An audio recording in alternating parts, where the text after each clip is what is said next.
Hey, this is Scott. And this is Rusty. We want to tell you about our Patreon page. We have a couple of tiers to choose from. No matter which one you choose, circumcision will not be required.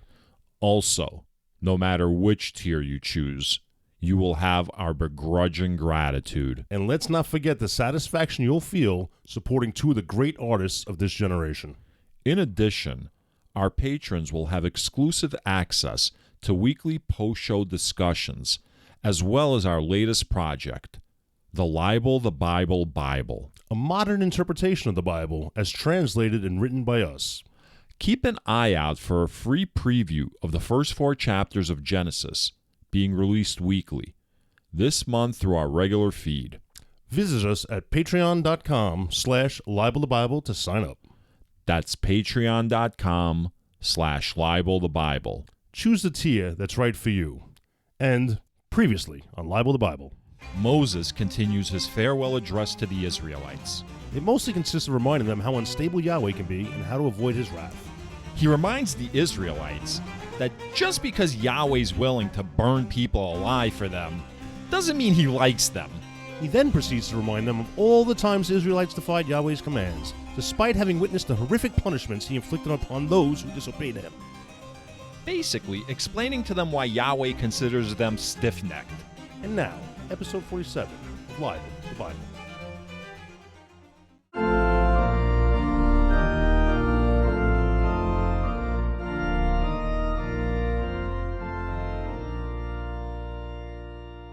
Record has been hit. I'm Rusty. I'm Scott. This is Libel the Bible. And I did listen to the last episode. We did not announce it was Libel the Bible. Yeah, that's what I said. I think people probably listened to it an hour and 15 minutes wondering what the fuck it was they were listening to. They didn't know what they were listening to. No. And we didn't tell them at the end. Well, maybe when we plugged the Patreon, maybe. That might be why we had a surge of listeners this week. we got to come into something else. We didn't say it's Libel the Bible. We actually had like a surge of listeners this week. Maybe we should stop saying what the show is. Maybe, yeah. Just even accidental listens are listens. I'm kind of thinking most of our core audience was accidental listens, right? I don't know. Like nobody came and sorted us out. I don't know. But I'm going to talk to you off the air about the actual numbers because I don't want to bring up the numbers now, but I'm going to say this. Yeah. Based on how many listens our first episode has, okay? Mm-hmm. So that's like how many people have stumbled upon or tried to listen to our show, right? The amount of people that actually listen, consistent listens from episode to episode, the retention rate is really good compared to any other podcast. Any other podcast. Just about any podcast. Nice. We have an unbelievable retention rate. So in general, when people stumble upon this show, they stick around and continue to listen. I have to think then they probably did not start at episode 1. No? I don't think so. Well, then it doesn't matter because the numbers still work out. Yeah, that's fine. As long as they stay around, if they could go back and revisit episode 1, because, listen, I'm the type of guy... I bring up episode 1 because that's the one that has the most number of listens. Makes sense. But I'm thinking there are strange groups of people out there that wouldn't start at the beginning. They was like, let me just jump into their latest episode. I would probably do that. You would? I would not jump into the latest episode, but I'd scroll through maybe a title that grabbed your attention and or a topic that interests me. Yes, one of those things. Yes, an interesting description. Would you have selected ass cancer of the brain for the unfortunate son? I mean, I might have. I don't know. Right. You know, I think maybe you're right. Actually, what was the episode before and after? You know what I mean? Like maybe those are even better. Yeah. I don't know. I think you're right. I guess when you first listen to the podcast, maybe you just take something either recent or random that jumps out at you, and then you go back and start from episode 1. Like, I would not randomly jump around. Like, why scroll all the way to the beginning if you might not even be listening? So let me, jump in right here, listen to, 5-10 minutes, see what's what, and then, if I really, like it, then I'll if it's a series or serialized, then I'll go to the beginning. All right. Well, and you know what? In this type of podcast, you almost have to, go back to in the beginning. But look, again, let's not narrow ourselves to just people who are listening for their leisure, right? Maybe there are seminary students out there who need to do biblical research. Perhaps they're looking for arguments, maybe from the other side. Those are what, semen researchers? What did you say? Like the seminary, like people who are studying to be like priests or in the clergy or whatever. Yeah, that cool place. Yeah. No offense to anybody that might be doing that and listening to this. If you're doing that and listening to this, you're probably a pedophile. Nope.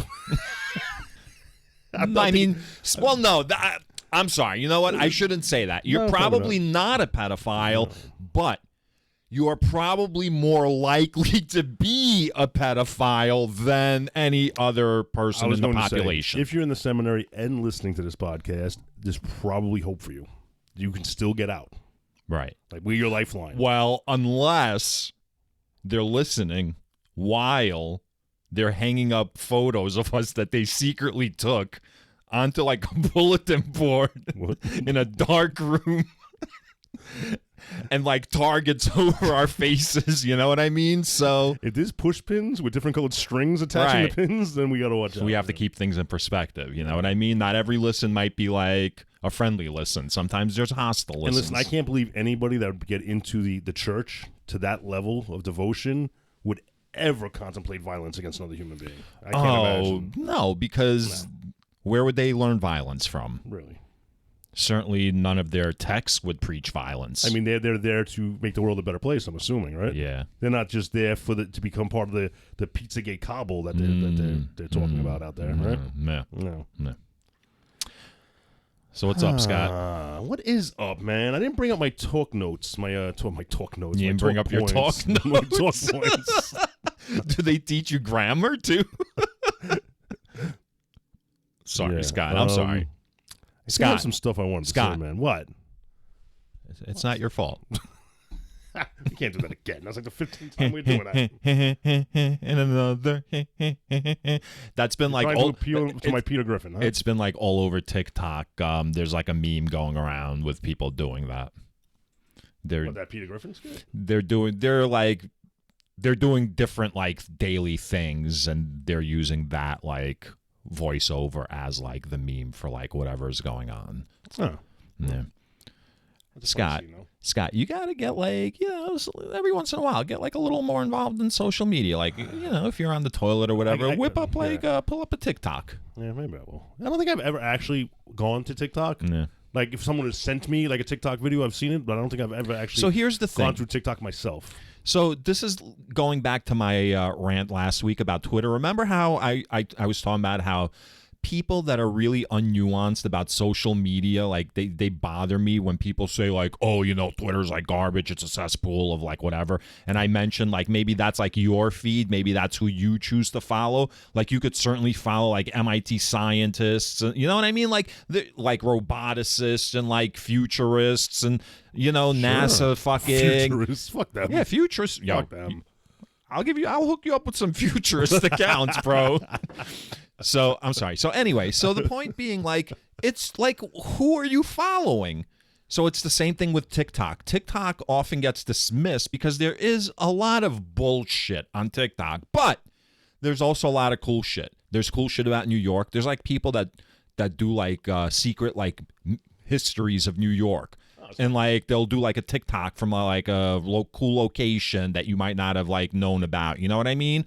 Like restaurants and bars, or it's just science. So again, it's like, what are you choosing to do with your time on social media? So there was a man named Nietzsche back in the day that said. So the point, Scott, being TikTok isn't just about like whatever. It could be whatever you want it to be. I just want to let you know. I did not speak disparagingly about TikTok. I just said I just never been there. And for no other reason than, I'm so busy. I profiled you. I looked at you as like, a late middle-aged white man, from like an outer borough. And I figured like, you would have your opinion on TikTok. All right. So what's the inner borough? Just Manhattan? Oh, yes. All right, so the other four boroughs are the outer boroughs. We are in there. We are in Manhattan's orbit. Okay. Which used to mean a little bit of something when actual New Yorkers lived in Manhattan. You know what I'm saying? Like now, a lot of people that live in Manhattan are not like New Yorkers. Yeah. Either they're not living in Manhattan, they're just using like Manhattan apartments to money launder, or, you know, they're like transplants. There's like less and less people from New York who can actually live in Manhattan. I think your girl Taylor Swift wrote a song welcoming people to New York. And I was like, wait a minute. Don't you have to be from there? She's not from New York. That's what I mean. It's just weird that she wrote that song. Yeah, well. It's catchy. I like it. Does she live in New York now? I have no idea. I hope she does, because fuck Philadelphia. Why Philadelphia? I think she's like from that area. She's like from the like a wealthy suburb of Philly. Philadelphia is nice. You know, I go out to Montauk a lot, and it took me like 40 years of my life to realize, you know, Philadelphia's closer, like drive-wise. Oh, yeah. I had no idea. Philly's right here, like right down the road, yeah. Right there for a cheesesteak. Right down the road. Yeah. So, what just happened in the world? Oh, we had our midterms, and I don't want to like really get into politics. Yesterday, the midterms. Yeah, Wait, yesterday? No, 2 days ago. It feels like yesterday because the results are still. Yeah. So the midterms happened 2 days ago. Thoughts? Not so much about the midterms, but the lead up to the midterms. I had mentioned to you. You had said you hadn't seen it.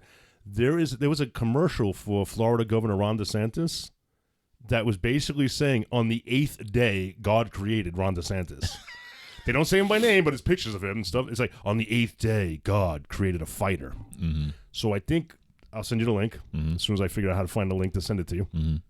And you have to watch it. I think if there was an 8th day, we find out how old Ron DeSantis was, you know, what year he was born. So we at least know from that year was in the 8th day. And maybe if we compare some more biblical notes, we can actually determine how long a day is in that context. And there might be a mathematical solution to this, you know? I don't know if we have enough of the variables, enough of information to solve the problem, but thank God for Ron DeSantis on the 8th day. It's a crazy ad, man. You got to see it. It's really, you know what I think crazy. is happening right now, Scott? All right. So for our listeners, one of our friends told Scott that I sound way smarter than him on the air. So now, you son of a bitch. So now it sounds like Scott's concocting some kind of scheme where he can sound like, you know, the mouse is turning the wheel up there. I'm just saying it. What are you talking about? I'm not even making this story up. I'm just telling you what happened. Ron DeSantis on the 8th day. Right. And a little math. Well, that's what I'm saying. The math part. It's a little much. Oh, yes. And you were very clear. I didn't like Brooklyn Tech because, you know, it was math in that school. And I'm more of a humanities kind of guy. Math definitely has its way. Listen, if it wasn't for math, like, we wouldn't be sitting here talking into microphones, right? So I am at the mercy of scientists and mathematicians and physicists. What they do is incredible to me because I can't think like that. I'm just saying, like, there's a certain, like, you're not a fully realized human being. Like, you can't be a fully realized human. You're like a robot on some level. If you're like that, like, in tune with physics and math, like, you're not really a human. Well, what you said about artists, too. Artists have that same weirdness about them. Well, yes, you know, I've told you before. Right, because there's probably no thoughts that I had that didn't come from you, right? Because you're so fucking smart. No, because you brought it up because you know that I've spoken with you about it before. So now I'm letting the audience know that I've spoken. So we've spoken about it before where I've told you, like, I can be around the head of NASA or the head of, like, the Jet Propulsion Lab. And what they do is way over my comprehension. Of course. Right? Like, my deepest understanding of Jet Propulsion Laboratory is they, like, make, like, rocket kind of shit. You know what I mean? And they use, like, rocket fuel. Like, that's my understanding of what they do. But I would be able to stand in a circle of like 5 of them and listen to a conversation that they're having. Yeah. And like every once in a while say like, I don't understand what that means. Like every 3 seconds. Probably not every 3 seconds, but like within reason. Even if I didn't fully understand, I'm still not going to fully understand, so I wouldn't interrupt them that often. Point being, I would ask them to clarify, and I would come away with some kind of understanding. Sure, and I wouldn't be intimidated by that. Sure. And as a matter of fact, you're the type of guy that would probably be like really enthused to be part of that conversation. Absolutely. Opportunity to learn shit, right? And like admit, like, hey man, I'm not really like I don't get this stuff. Like, I'd just be, and I would just be like, wow, that shit's cool, right? That's what I would be doing. Well, I don't know what you would be doing. It's not about you. Everything's not about you. So, in terms of artists, I can't do that with artists because they see the world in a way that I don't see the world. In order to artistically express yourself the way a typical artist does, and the way that I'm not talking about artists in the way you and I are artists, right? Because make no mistake, like what you and I are doing is art. Conversation is an art. To have people listen that don't know you in different countries, that is not a gift that everyone has. Go listen to Two Idiots and a Dog and see, like, you know, if they have the gift of gab. Now, I'm not saying there isn't space for someone like, you know, like for that kind of a show, but I mean, let's be real. So artists intimidate me because they don't think like humans either, or they think like meta-humans. Listen, you can understand artists the moment you shove your head up your own ass, and you'll figure artists out. No, I'm just kidding. That's the demographic I was counting on earlier. That's the outer borough, late middle-aged white man, and there it is. Yeah. You were suggesting that maybe we put another Patreon tier level. It's like Scott Unfiltered. Yeah, that would be pretty funny. We listen to you for free, Unfiltered, man. We should. We'll record a trailer for that. We'll just put like a listening device in your car on the way to work. Another one. Yeah, another one. That's a long story. I don't want to get into it in the air. Doom. Another one bites the dust. Yeah, so, so Scott's trying to think of something to talk about. What can I say? Here's something, not, just an amusing anecdote I thought. Oh, you thought. Many years ago, do you remember the Nintendo DS? The little flip-open little video game? Yes. Like a little handheld, like before anybody had like smartphones or anything. Sure. So my girlfriend was interested in getting like a little gaming machine like that, right? So, and you know how it is during the holidays, you couldn't find one of those fucking things. Was it a DS or a Game Boy? No, it was a DS, Nintendo DS. It flipped open, had like two screens. Okay. Like a top and like a flip. Okay. And couldn't find one. Then I found a GameStop that was, had some used inventory. So I purchased the used one, cleaned it up the best I can. Didn't try and pass it off like new. I was like, I told the story how I had to go through the desert, fucking to the moon and back to get this fucking thing. Sorry it's used, but, it's factory refurbished or whatever. Yeah, it wasn't factory refurbished. About 2 weeks later. There was no such thing as factory refurbished back then. No, it was like refurbished by the guy in the back of the GameStop, I guess.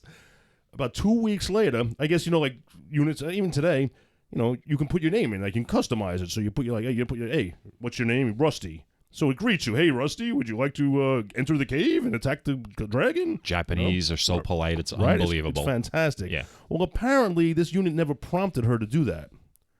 Because apparently, because she comes to me one day and she goes, you think you're funny? I was like, why? Because she was like, the game just said, hey, my bitch, would you like to enter the cave and fight the dragon? And she was like, that's fucking odd. Like who designed a game or something that would say something like that? Come to find out, the customization, the name of the user was put in as my bitch. So everything if down here prompted her something, it said my bitch to her. So it looked like I was being funny and I put my bitch and I had nothing to do with it. And the only reason I bring it up is because I found the damn Nintendo DS for the first time in ages and I charged it up. It's time to toss it out, to the recycling center or whatever. Mm-hmm. So that was a pretty funny story, I thought. It was completely unintentional. For those of you still listening to this show right now, I promise it gets better. I think it's funny. All right. I'm sure others might also. Hey, you know what? F off, Rusty. 20 minutes in, and all you do is look to me for dialogue and then make fun of that dialogue. And I keep coming back for more. So did you hear about... No. This study just came out as a result of... well, now I'm going to talk about a scientific double-blind study so when Charlie looks smart. And Scott's telling stories about my bitch from 1997. As a result of coronavirus. Hot chicks, are getting lower grades than they used to get. So like because classes aren't in person and like professors and like teachers and like all that don't see like hot girls in the classroom, like hot girls like grades are like lower now. I don't care. Do anything to be a hot girl for a little while. I mean, it's funny. It's because it's not even like conscious, you know? It's like on a subconscious level, like we prefer good looking people. Right. Yeah. They say even like they've done studies with kids, like goofy looking kids like are not treated the same as like, you know, cute kids. Well, that explains a lot in my life. It might. Yeah. Oh, that's interesting. So we actually did a study on that, huh? But now I want to know, well, who determines who the good-looking girls are? You heard about that problem with AI? Well, like they're finding out. I don't care. Whoa. I don't care that AI can't determine what's good looking because they've already done studies with humans where we've like identified like what a good face is. Right, but now when an artificial intelligence machine is asked to spit out pictures of a pretty woman, they're almost always white, tall, you know, what people like, whatever the magazines show, because the people feeding the information into the machine are these white men or people that prefer white women. Right. So well, now, it's Western culture. Right, really. So artificial intelligence is becoming kind of a. Wait a second. I'm sorry. But okay. You're making like a hand gesture. You're like when someone is feeding the machine, like it's weird science and there's like a guy with a bra on his head and he's got like fucking documents and he's like scanning them into what? Like a fucking paper feeder? Dude, don't you think that's how our AI is yes, like, just like our voting machines now. Okay. So, I would suggest to you this. So the critique is against Western culture. I'm not critiquing anything. I'm just pointing out something that's happening. Okay.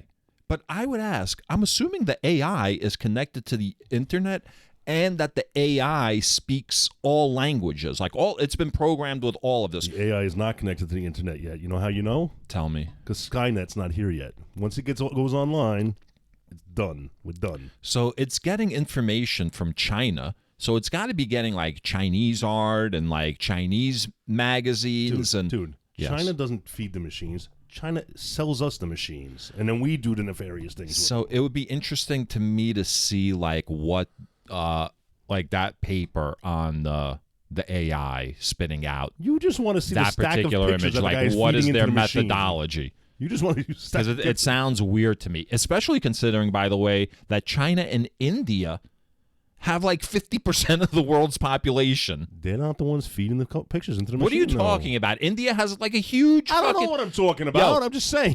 Think about this. New York City, right? How many people live in New York? 12 million. All right. So let's say on a busy day. Documented people. What? No, if you listen to other people, there's 47 million undocumented people in New York. Yeah. So New York City has like 8.5 million people. There's 18 million people on the island of Manhattan. How many? 18 million on a workday. Oh, okay, gotcha. There's 8.5 million people that live in New York City. On a workday, there are 18 million people on the island of Manhattan. I said I understood it the first time. So, in India, the city of Mumbai has over 23 million people living in the city proper, okay? And that is only, like, America doesn't have that many million cities with a million population, like really not that many if you start counting. I think it's like 10, 12, something like that, and only like a few of them recently. India, like, in one strip has like 12 like cities, you know, with that kind of a population. So they have a huge infrastructure. They have a lot of technology. They have a lot of magazines, movies, media. The AI is not consuming any of this. I don't understand. They're not feeding the machines that information. They're too busy running call centers, man. That was racist, right? I mean, are you telling me that Kanye was right? Is that what you're telling me? I don't even know what Kanye said. To yeah, he's out of his mind. Kanye. Didn't Kyrie say something? Maybe it's something with the Kyrie. Kyrie Kanye. didn't say anything. Kyrie liked or retweeted like something with a book, and the book is like, look, I don't know. I don't care. It's so complicated, man. But the bottom line is this. Or is it really simple? Kyrie should have known better. Is the vibe I'm No, getting. nothing. Well, it's simple, but it's complicated. Why? And so I don't know. Whatever. Here's the problem. Here's the difference between Jews and blacks in America who are descendants of slaves. Okay? The Jewish culture is unbroken and tells a story that can be traced back 6,000 years. The black American story is one with no past, no ancestors. Huge the gap, only past is slave master to freedom. Yeah. There's no ancestry. Oh. And so those who are actually smart enough or brave enough or visionary enough to escape the chains of Christianity as the religion of the oppressor, right? They're looking for answers. But the problem is, even though they're smart enough or rebellious enough to break the chains of Christianity, they're not so smart that they don't get roped in by some other like bullshit fucking story based on like shoddy facts and poor research, or maybe even with an agenda.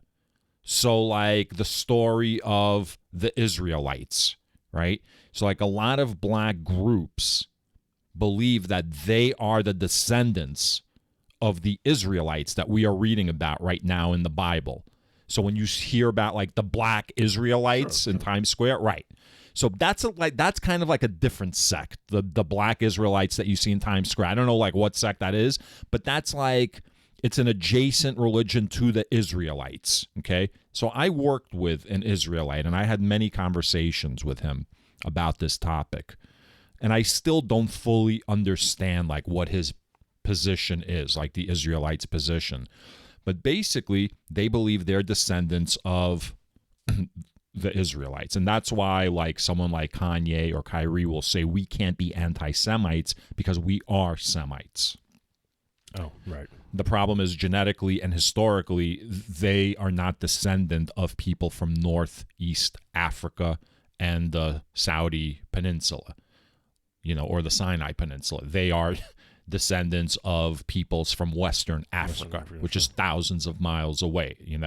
It's the difference between the body type even is the difference between like a sprinter in the Olympics, 100-meter sprinter, like typically like stocky and like built and like just powerful looking versus like someone from East Africa who wins marathons, who's like taller and sleeker and thinner. You know what I mean? So there's like genetically differences between East Africans and West Africans and North Africans.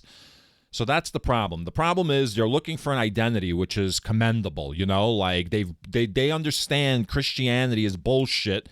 And it's certainly bullshit for them because it's the religion that justified the enslavement of their ancestors and has placed them in this fucking predicament that they're in. So they realize that, but yet they grasp onto more like inaccurate bullshit. You know what I mean?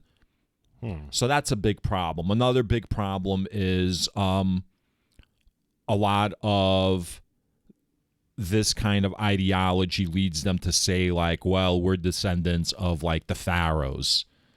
And it's like, look, I understand you want to create like a hero mythos of your past. I get it. Like we all have that, but you could do it from a real point of view. Like you were taken from West Africa. Your ancestors were taken from West Africa. Again, North Africa is a completely different thing. You know what I mean?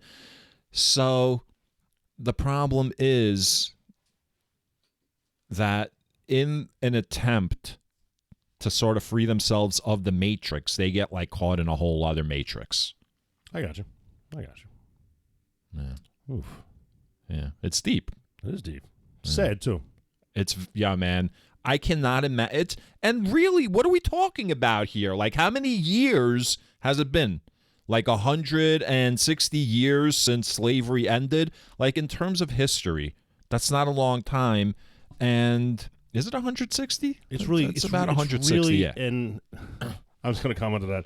You know, I surround myself, not on purpose, but I always seem to get into the middle of these conversations with people, and people will say shit like, "Oh, slavery was 150 years ago." I'm like, yeah, but they were still fire hosing people in the 60s. Like right. you know, stop. Right. So yeah, it's fucked up. In the 60s, they were dragging. Remember, like they Fucking dragged like ridiculous. that man behind like their pickup truck. They just They killed did that like shit in fucking the 2000s in Texas. They just saw like 2 years ago. They shot that guy in Atlanta. Remember, off the fucking back of a pickup truck. He They was all just got like jogging. convicted. Yeah, he was jogging. Yeah, they all just got like life sentences. Yeah. So I mean, right. Well, he was jogging. Well, he should have gotten over slavery, man. That was like 160 years ago. What you running for if you ain't guilty? Yeah. So For health? So yeah, so it's Maybe I health can't reasons? even imagine, that kind of a situation, Yeah. It's You ever watch Finding Your Roots? Channel 13? With Henry Gates. Yes. They have it's always like a sad story because they almost to a T. Anytime they have a African American on, they can't get past. Like they get to the point where they can either trace that they were at an free, auction or something, or they were at an auction, but there's nothing past that. There's absolutely no record. Like it's just a void. It's just crazy. It's crazy. Imagine this. Imagine you're a mother and you go to an auction with your 3-year-old and you get sold to one plantation and your 3-year-old gets sold to another plantation, and that's it. And that's it. Yeah. See, you know what? I think what you're deflecting from is the fact that Moses had to carry a second set of tablet up the fucking mountain. Now you tell me who had it worse. Well, Moses did have to lie prone for 40 days before Yahweh. 40 days and 40 nights. Lest you think that the nights didn't happen. That's just stupid, right? The nights happened. It could have been, was it 40 days, 39 nights? like, Well, he wants you to know. like checkouts at 11 a.m., buddy. You're not staying wants another you to know. night. He wants you to know, and he wants the Israelites to know. But before we get into this, I've got a surprise for you and the audience. Well, not so much for you because I mentioned it to you, but you don't know what the answer is. Of course not, because I'm stupid, right? I'm not smart like you. Some things are unspoken. Scott has spoken them. So you're not that dumb, right? Like you do realize some things. I'm smart enough to know I'm not smart enough. I'm smart. I can do things. I'm not dumb, like everyone says. You know what that is? No. That's Fredo from Godfather 2. Oh, God. Yeah. I hate those movies. Do you hate those movies? I'll tell you you this, I hate don't- those movies I don't so hate much you've seen them like a million times. That is incorrect. I don't think I've sat through any of them all the way through. Really? Except Uh-huh. I was stuck with not much channels. My father was controlling the TV, and I'm pretty sure I saw most of Godfather 3. Yeah. And I'm pretty sure that was a train fucking wreck. Godfather 3 was not good at all. Like I don't mean it didn't measure up to the other two. I mean it was bad. It was a bad fucking movie. There are a lot of reasons for that. The studio and whatever, whatever. man. It doesn't matter. Whatever, That's man. not the point. Here's the point. So we're about to get into Deuteronomy 10. Dude. Moses is still talking to all the Israelites. This is like his farewell address, basically. Moses is giving his farewell address. He's not going to make it into the promised land, because Yahweh is going to punish him. He'll make him die beforehand. Deuteronomy 10. Scott had asked me in previous episodes, what does Deuteronomy mean? What does Deuteronomy mean? Deuteronomy means the word. So this is the word of Moses. Deuteronomy is the word. We still don't know what Leviticus meant, though, right? I think I mentioned something about it. the Levites, maybe. Yes. Sort of like, Yes, that's what it was. probably some sort of Greek. So the Latin priestly, translation. all the shit that the Levites had to do. All right, nice. Yeah. So this gets us to the second pair of tablets, and as Scott was mentioning, he's basically like telling the Israelites, like, after I saw you fucking, not even you know what I mean? Like he's just reminding them of their ancestors and all their fuck up. You know what it's like? It's kind of like if you had to talk to German kids in the 60s and be like, guys, your parents were a little out of control 20 years ago. They tried some shit. It found out. It didn't work out. Here's what they did. And here was the result of what they did. So you don't want to do that anymore. Okay? No more like swastikas. No more Heil Hitler. I mentioned that in my notes later on in this episode, yeah. So I think this is what he's doing with them, like he's like teaching them not to be assholes. So he's going through like, I caught like your grandparents being assholes, and I broke the fucking tablets, and then I went up to the mountain and blah, blah, blah, blah, blah. And like, he's just recounting that story about how he got the tablets back. I still don't believe the fact that he like broke them in anger. He either was like shocked and appalled, and he like, what? And he dropped them accidentally. Or he just like, damn, these things are heavy, and I slipped, and I fucking, dude's like 137. Right. Carries down the fucking. If we're applying logic to this, why not just go all the way back up the mountain and be like, maybe he didn't carry tablets fucking imprinted by the finger of God all the way down from a mountain? Why do we have to get all the way to the bottom before reason kicks in? Do you think like the when the finger was hitting the tablet, it was like it had like that arc welding, like bright like light, like and you heard like the sizzling sound as it was etching into the tablets? Absolutely, because it's happening on Earth. So it's like interacting with earthly like objects. So the sounds would be there. The physics would be working. Sizzle. Yeah. Very nice sizzling sound. So he would have to transfer his ethereal power, right, into like the earthly realm somehow, like, and make it smoke came and from make the it and point? make it. He would have to transfer his ethereal power First time.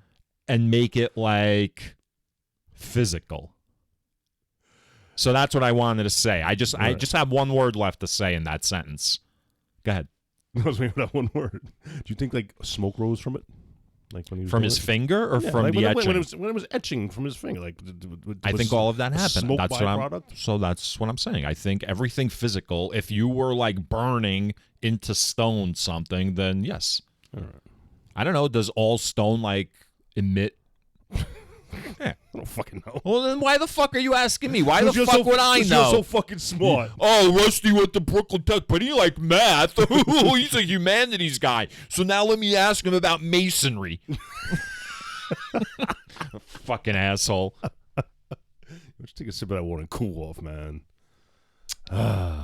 So I fucking took the tablets down. I put them in the ark, and he goes, and they're right there. They're right there.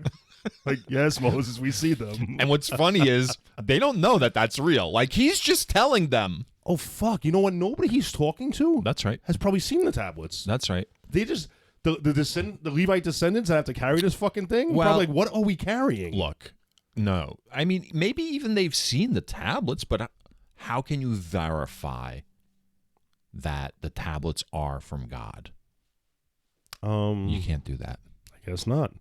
And I would think even if you had tons and tons of like scientific evidence that they were from God, there would be an entire group of people that would not believe it. If there was any scientific evidence back then, none of these people would be following Moses because they already don't want to be following Moses. You know how there's no scientific evidence of any of this in the Bible? Because the people today that listen to this, buy into this, obviously aren't interested in science. So there was no way. This is devoid of science from now to when it was written. You know what's Going weird backwards. though? The Vatican has like a respected fucking observatory. Yeah, I guess. I mean, they study like. Somehow they get taxpayer money. You think they're just money, I'm looking sure. for Yahweh? Is that what's going on? I mean, they're that's like staring off into space. Dude, well, listen, like I said, I think it was a spaceship. There's They going to be may evidence very of that well- later on, by the way, yes, today. They may be very well looking for Okay. Yahweh. It'll be- and not in heaven, like in the heavens. Right. Not in heaven, but in the stars. So we're going to see like if we caught the same like references. So that's going to get us to the essence of the law. Wait, I got something before that. Go ahead. Okay, first of all, we got to mention they journeyed from Beeroth. Beer. Roth, Okay. Beer. Beer.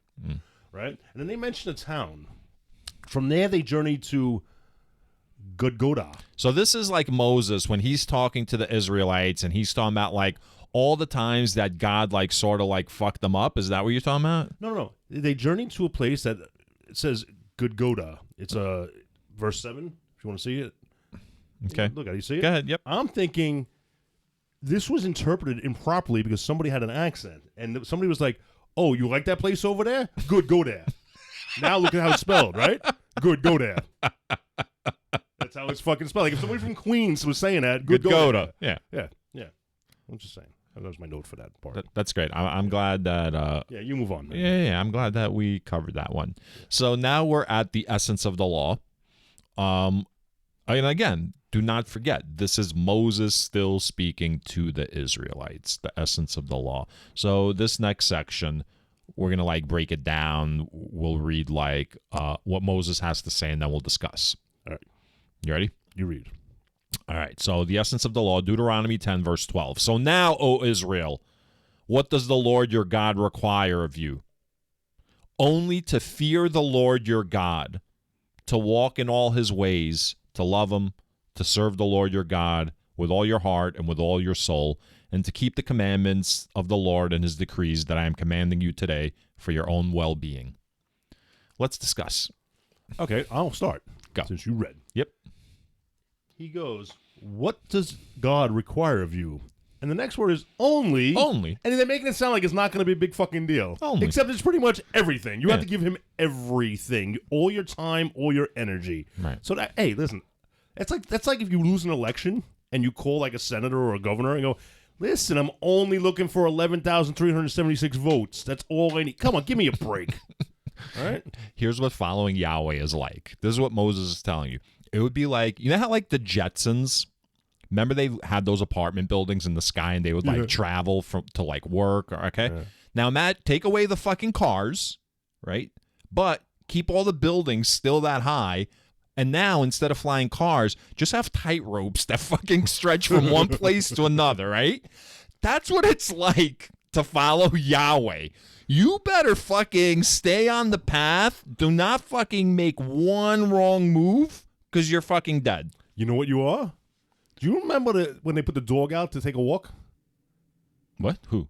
The Jetsons, when they had to put their dog out for a walk. It was a treadmill outside the window, like in the credits, like a mile right. up in the sky. Yeah, sure. And they put their dog on that. Yeah, well, that's like the Israelites. They're on this treadmill, and if any deviation, they're plummeting to their death. Yeah, it's crazy. Like, that's because George goes in the beginning. He's like, Jane, stop this crazy thing, because he gets stuck on it. It's not funny when you're on the fucking treadmill. Because really, here's the gist of it. Here's the gist of everything I read. Quote, only to fear the Lord your God, ... for your own well-being. That's basically what they're being told. Yeah. All right. Yeah. So that gets us to the next verse. Although heaven and the heaven of heavens belong to the Lord your God, the earth with all that is in it, yet the Lord set his heart in love on your ancestors alone and chose you, their descendants after them, out of all the peoples, as it is today. Mm-hmm. Oh, you want me to jump in? Because I got Yeah, sure. Go ahead. Yet the Lord set his heart in love on your ancestors. Let's start with that. Okay. You know, all the ones he fucking killed, they did not allow it. All of them are dead. Every single one of them are dead. But he set his heart in love for them. And then he says, and your ancestors alone, and chose you, their descendants, after them. Well, in fairness, when he says your ancestors, I don't think he's talking about the ones like he made like swallowed up with the earth. I think he means like Abraham and like Isaiah. Oh, so he's talking like the OGs. long ago descendants. Right. It seems like he liked those individuals, but then once they started like turning into a collect, I think once like he woke up from his nap and like got them out of like slavery in Egypt, he started realizing, you know, like when you get in a car with people and you got to go on a road trip, that's when you realize how annoying someone is, you know, like you're staying in hotels with them and in the car all day. That's when Yahweh was like, yo, man, these motherfuckers are stiff-necked. Yeah. Are we there yet? So like that, when he's talking about like, I had love in my heart for your ancestors, that's who he's talking about, like those 4 or 5 people. Okay, fine. We'll give him that. Yeah. We'll give him that. But then he's like, and then, you know, and I choose you, their descendants. At this point, I really think Yahweh's like, I'm fucking stuck with these people. I can't start this process over. Like, he's making it sound like it's like a blessing. Like, he's stuck with them. Well, he made a promise. It's a covenant. He can't break the covenant. Right. But he made it I chose you. No, you don't want to break your promise because this is your moral compass. That's where it points due north. Whatever. All right, what else you got, man? I think that you're missing the most important piece that's said here. I want you to take a look at verse 14. Verse 14. Although heaven, I'm glad. Okay. although heaven and the heaven of heavens belong to the Lord your God. What is the heaven of heavens? Is this a fucking Chinese nesting doll, this bullshit? No, I Like think... you pull out heaven, there's another heaven inside, and there's another heaven inside. Oh, you got an idea? You got a theory? Yes. Let's hear it. Okay. So to them, right, Moses is talking to the Israelites, and he's telling them this guy,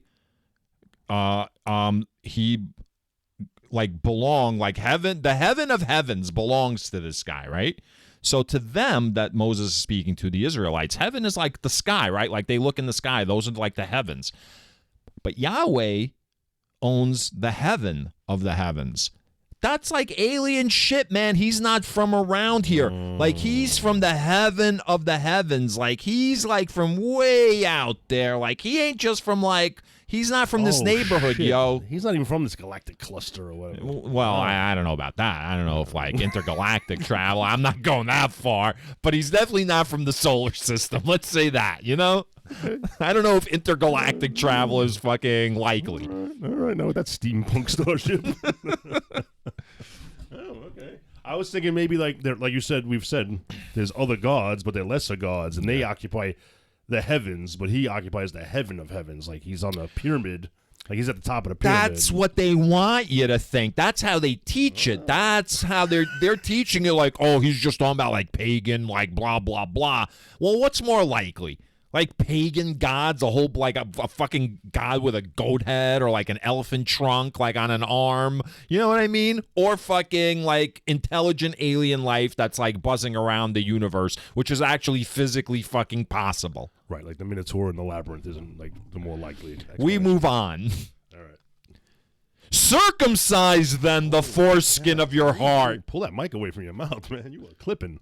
Circumcise then the foreskin of your heart, and do not be stubborn any longer.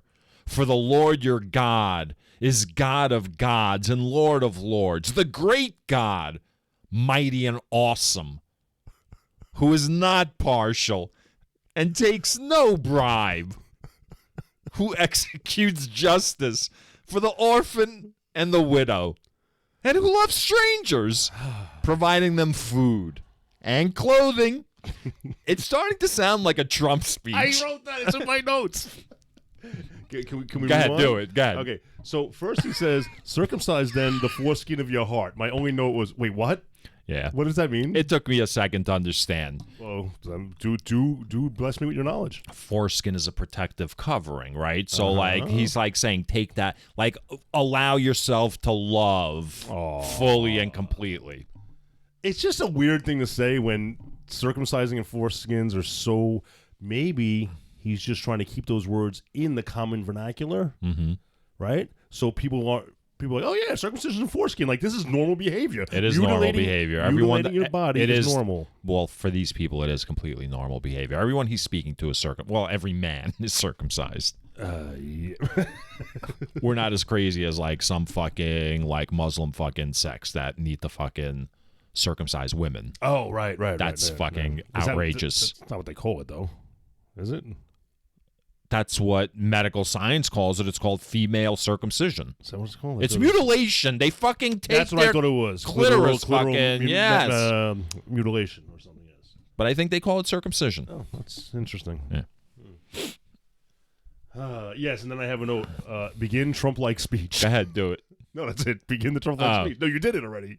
For the Lord your God is God of gods. I've been told I'm the greatest God. Mighty and awesome. And I'm going to tell you this. And I don't take bribes. Right there. I don't take The moment bribes. a politician feels the need to point that out, you are so taking bribes. Just yesterday, I was talking to this orphan and his widow.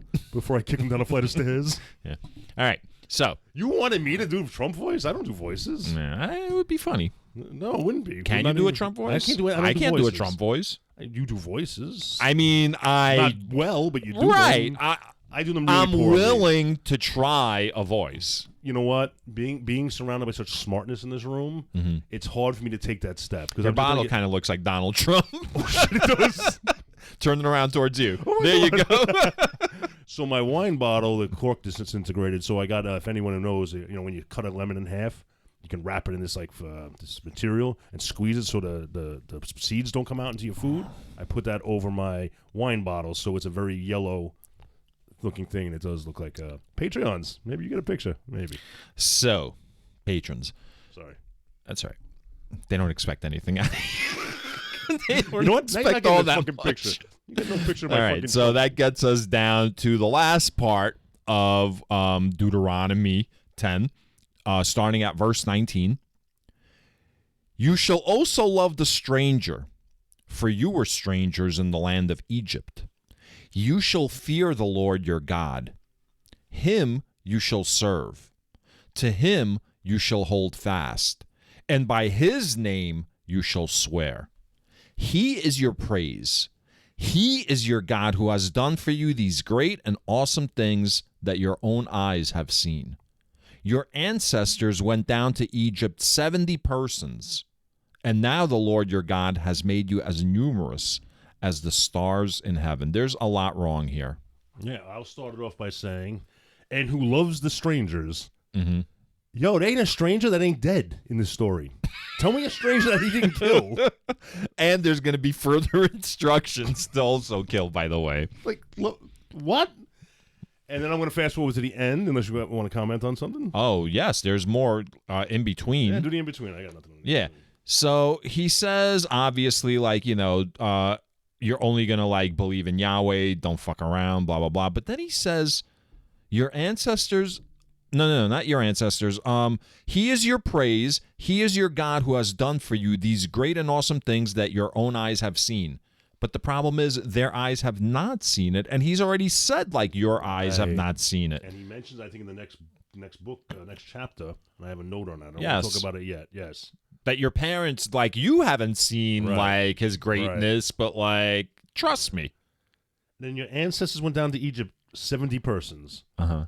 So 70 people went there? How many people left Egypt? Like millions, right? 700,000 or something? Yes. So I'm thinking procreation happens with or without him.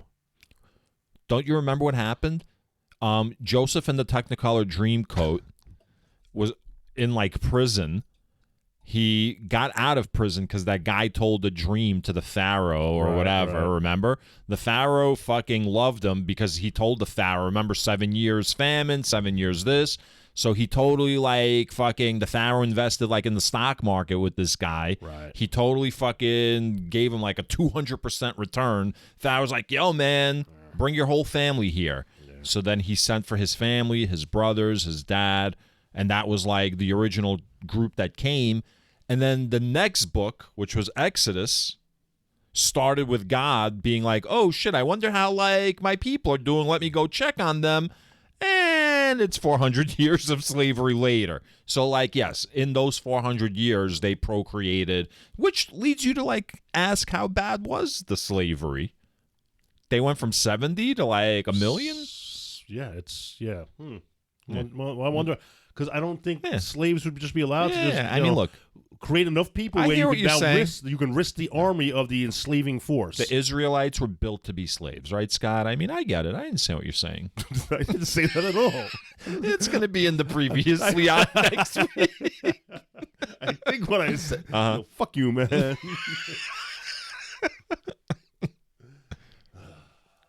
That gets us to Deuteronomy 11. Rewards for obedience. Read it? There are some parts I definitely want to read. Do you wanted to read all this? No, not this. I don't want to read all this. But I am going to read Deuteronomy 11, verse 2. Yes, I was going to say, you got to read number 2. Okay. Remember today that it was not your children who have not... Well, this is in parentheses, which is weird because they don't use parentheses a lot here. Not often, though. So he says, remember today that it was not your children, and then in parentheses, who have not known or seen the discipline of the Lord your God, and parentheses, but it is you who must acknowledge his greatness, his mighty hand, and his outstretched arm. You know what's going on here, right? Tell me. We have an absentee Yahweh. He's not here now. He's telling them Yahweh's about to not be around anymore. I'm getting the feeling that he's not there right now. Yeah. Because he's like, your children haven't even seen any of the acts, so make sure you keep telling them the fucking scary stories. Pass down the scary stories so they fear. Because they were like, Okay, Grandma, sure that happened. Like, they haven't seen it because he's not around. No. They're taking the I ore to the disagree. planet. I think he is around because I think we read last week where Moses told them, when you're going to be crossing the Jordan, Yahweh's going to be like fucking burning up. Remember those people that like whose like homes they're going to take? Yeah. So Yahweh's not, he's still there. Okay, right. But right. he, like, Moses is preparing them for the fact that he's not All right, we got the same going to vibe be there. I just But thought yes, he was already gone. I literally wrote, he's telling them Yahweh's about to not be around. Right. So, yes, for sure, that's going to happen. Absentee Yahweh. All right. And then he goes into, like, a long-winded, like, description about, like, the destruction of, like, the Egyptians. And then, like, them fleeing Egypt, and then more destruction of the Egyptians, and then, like, you know, all of the things that the Israelites witnessed Yahweh doing to help their plight is basically, like, what he's telling them And about. every single thing he did to help their plight was basically destroying another population. Right. Well, I No, mean, no, no. That's okay. What did he do that helped their plight that it didn't involve killing or taking other people's shit? Mm-hmm. He gave him mana. He did. He gave him mana. Gave him water out of the rock. That was nice. Yeah, and then he gave him so much food it came out of their nose or something. Out their nostrils. All right. So then, what are you up to? Because I have some highlights here. Okay, so then we're going to go to Deuteronomy 11, verse 8. Okay, go ahead. Keep then the entire commandment that I am commanding you today, so that you may have strength to go in and occupy the land that you are crossing over to occupy. For the land that you are about to enter to occupy is not like the land of Egypt from which you have come, where you sow your seed and irrigate by foot like a vegetable garden. But the land that you are crossing over to occupy is a land of hills and valleys, watered by rain from the sky, a land that the Lord your God looks after. The eyes of the Lord your God are always on it, from the beginning of the year to the end of the year. I should have read these in two different parts, because these are two different, like, fucking situations. So the first situation, keep then the entire commandment that I am commanding you today, so that you may have strength to go in and occupy the land that you are crossing over to occupy. Do you know what he's saying? Lay it on me, man. He's saying, yo, man, you better listen and do everything that Yahweh says, because if you don't, he will fuck you up. And all those people that he will fuck up will no longer be able to help you fucking take over land. So if you want some strength in numbers, get everybody in line so that you're able to maintain, like, those numbers. You don't want, like, Yahweh picking off people who are fucking disloyal to him. That's very out of character for Yahweh. Nah, it's amazing. So let me rewind to, he mentions again a land flowing with milk and honey. Mm-hmm. So I started thinking about it. Like, in what world does honey flow? Honey's got like a high viscosity. Like, it's pretty thick. It doesn't really flow. So I'm wondering if it's even honey. What else is yellow and flows easily? Urine? Yeah. It's a land of milk and urine. That's what this fucking place is. That's like Yahweh's, like, mothership, like, dumping, like, it's like you a know. fucking, it's like a transcontinental flight has to dump the toilets. Yeah. Except they don't, like, they don't, what do you call it, freeze it or whatever. They just, like, they don't compact Well, this it. honey's really flowing. Yeah, I'm sure it is, because it ain't fucking honey. Yeah. But do you understand what he's telling them, starting in verse 10, where he's like, for the land that you are about to enter to occupy is not I get it. like the land of Egypt. Basically, it's not irrigated through canals and streams and stuff. You're reliant on the rain. There's no modern or there's just no streams nearby. That's right. right. So, and he's going to say, now he's going to threaten you with, I'm going to shut that fucking rain off. Right. He's, like, telling them, like, yo, man, your entire, like, existence is now going to be reliant on, like, my whims, whether I make it rain or not. Which is funny. Could God not control whether It's not God, it's Yahweh. Yeah, I'm sorry. Could Yahweh not control whether the streams were flowing back in Egypt? Because that's how they got their shit, right? Because it didn't rain much in Egypt. Well, they got all this shit from irrigation canals and stuff. So that's like one of those, like, perpetual machines, perpetual motion machines, where, like, it's already, like, in motion, so Yahweh doesn't have to do anything. Like, the stream's already flowing. You know what I mean? So he's built certain things like cuckoo clocks. You don't have to like wind them. You just they just run. I think what happened was they went, oh shit, it likes to rain here. We don't have to worry about fucking lugging shit from the stream and everything. And went, looked through his notebook. He's like, oh fuck, yeah, you're right. It rains, but I control that shit now. Right? They thought they were like no longer burdened having to worry about watering shit. Yeah. Comes from the fucking sky. Right. Yeah. I'm waiting for him to be like, oh, and by the way, for the first year, you can't like grow any like meat. Like you can only eat fucking manna, like as a sign of like deference to Yahweh. Yeah. Waiting for that bullshit too. Yeah. I'm waiting until they find out the honey is urine. That's gonna be awesome. All right, what do you got next, Scott? Watered by rain. What do I got? No, that's nothing. So I'm go to 13. 13. Go ahead. Oh, you're the reader, man. Oh, I was actually gonna start reading from 16. So, yeah, bad. That's not next highlight, though. Yeah, all right, so why would you tell me 13? Because maybe there was something in there that you wanted to read. Okay. Yeah, okay. Deuteronomy 11, verse 16. Take care, or you will be seduced into turning away, serving other gods and worshiping them. For then the anger of the Lord will be kindled against you, and he will shut up the heavens, so that there will be no rain, and the land will not yield its produce. Then you will perish quickly off the good land that the Lord is giving you. So, I mean, that pretty much explains like what we just talked about. Yeah, so take care or you will be seduced into turning away, serving other gods. He's a fucking real piece of shit. Are they easily swayed? Or are these other gods just so much fucking cooler? I think he's almost preaching to the choir at this point because these are the good Israelites. They've done everything that... Because remember, there's still a bunch of laws. Like Leviticus was all kinds of laws, and they've been like going to like... This backs up what you said. They've been going to temple this whole time. They've been like following the codes of... I'm trying not to laugh, man. Go ahead. Go ahead. No. Go ahead. I'm being so upset, man. Go ahead. I get excited when you're touching on things that I want to talk about so too. Go ahead. So go ahead. No, I don't want to know. All right. So that gets us to Deuteronomy 11, verse 18. You shall put these words of mine in your heart and soul, and you shall bind them as a sign on your hand and fix them as an emblem of your forehead.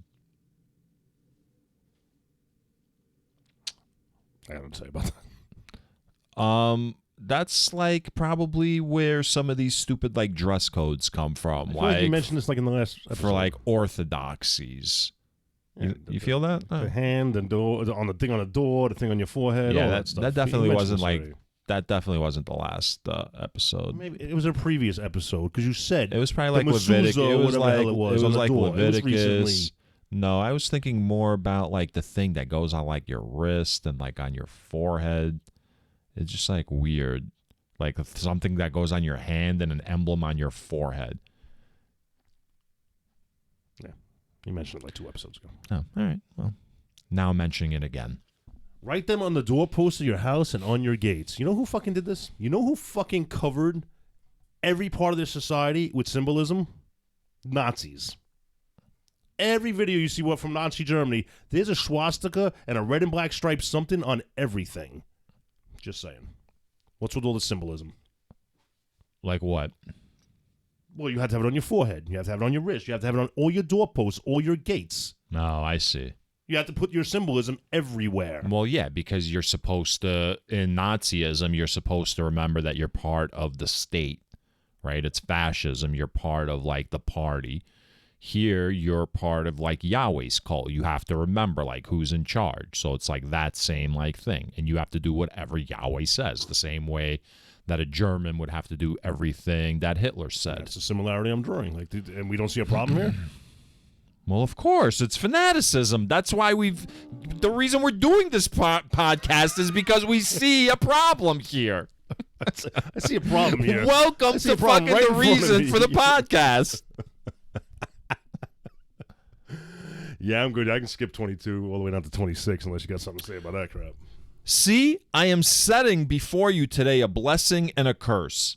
The blessing, if you obey the commandments of the Lord your God that I am commanding you today, and the curse, if you do not obey the commandments of the Lord your God, but turn from the way that I am commanding you today, to follow other gods that you have not known.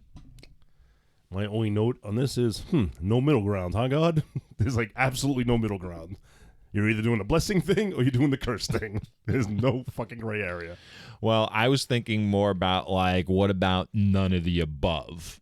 Because he's like, I'm setting before you today a blessing and a curse. If you obey the commandments of the Lord your God, and a curse if you don't obey them. And I'm like, what about if I don't do either of those? How about if I just opt out of your fucking crazy game? Right. I guess that's me not, like, obeying his commands. Yeah. It's a curse. You're cursed. Yeah. You're going to hell. So then, like, Moses goes, like, on and on and on. And he continues to drone on.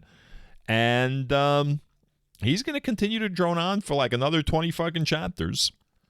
No, seriously? You looked ahead that far? He's still... When the fuck... This guy's not dead yet? I didn't read ahead that far, but I looked to see how many chapters there are. There's, like, over 30 chapters in Deuteronomy. Oh, and you said this is the word of Moses, so it's got to be... Fuck. So he's just going to continue to talk. I mean, do you blame him? This is, like, his last words. No, we mentioned that, but He's still. filibustering. Yeah, fuck him. Yeah. I might have to start feeling bad for him, but I don't want to. I don't want to be easily swayed like somebody in your life said I am when it comes to charismatic people. I don't feel bad for him. Fuck him. Oh, look at it, man. He's just carrying tablets, trying to do the right thing, trying to juggle two different worlds. No, fuck him is right. Not a fan. All right. What else we got here? Well, we got nothing. I say we call it a night and we record our other show. Oh, the other show that about the